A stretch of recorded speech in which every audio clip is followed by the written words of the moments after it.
So today I'm going to be doing my review of Birds of Prey and I'm not going to say the rest of the title because it is ridiculously long and complicated. But anyway, so this is a new DC movie that came out this year. I didn't see it on theaters, but I saw it when it came out on video on demand a few weeks back. And I enjoyed it, so I'm ready to get into the review. So there are definitely a lot of things wrong with this movie. First off, it took like 20-30 minutes before you could really tell where the movie was going, before kind of explaining, what's the plot about, why do these characters need to get together, what's pushing the story forward. It was like 20-30 minutes into the movie before they explained any of that. But once that mark hit where you knew what was going on, the movie definitely hit its stride and got a lot better going forward. The title, as I just complained, it's really long and complicated and doesn't really fit the movie, considering the Birds of Prey don't even get together until the last 20-30 minutes of the movie. But, the whole title is oh, this is the Birds of Prey.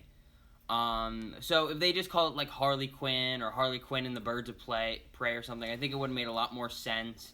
Would have made the movie a lot less confusing. Anyway, and another thing, Huntress's character, they definitely do some good things with her, but I think it takes way too long for them to explain her origin story, because she just kind of pops up here and there throughout the story with no rhyme or reason of why she's doing what she's doing.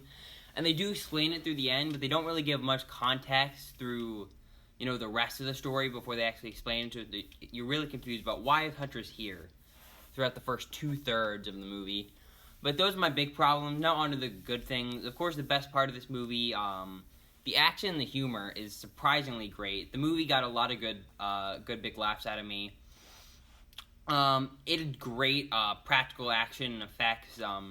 You could tell that the actual actors were doing this. This stuff was choreographed. There wasn't a lot of CGI in making these fight scenes.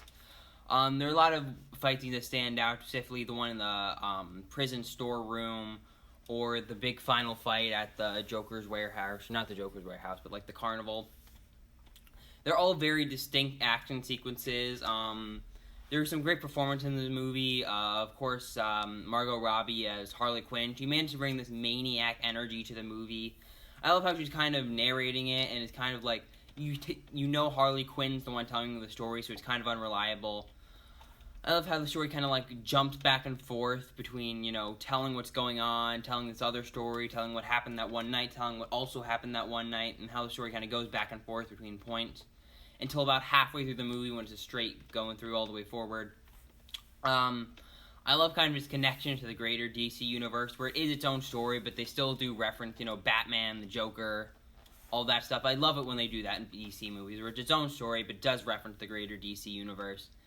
Ewan McGregor is always great, and he was great in this movie as kind of the big villain who takes up loads of screen presence. He's a great match for Harley, as he does seem almost just as insane, but he managed to keep more control, except in little outbursts of anger. So I love what Ewan McGregor did there. Every other actor did fine. None of them did really bad. They just weren't as standout as Harley or Black Mask. I do love kind of the dynamic between all the Birds of Prey as it gets to the end. They all seem to like each other, but don't really trust each other, and that's cool.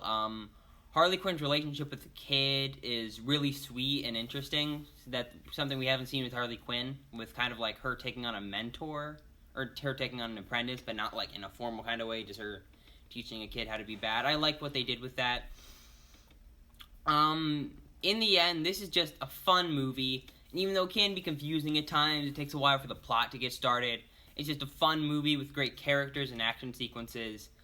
It's a really good DC movie, so I would give Birds of Prey an 8 out of 10. I really enjoyed it, and yeah, that's my review of Birds of Prey. So my next couple of videos will be Man of Steel, Suicide Squad, and then I don't know where I'm going to be going forward, considering there's no new movies coming out till June, and who knows whether or not Soul's going to be pushed back.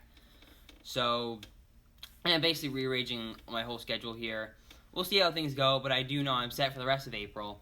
Hope you guys enjoyed the video, and I'll see you guys next time. Bye-bye.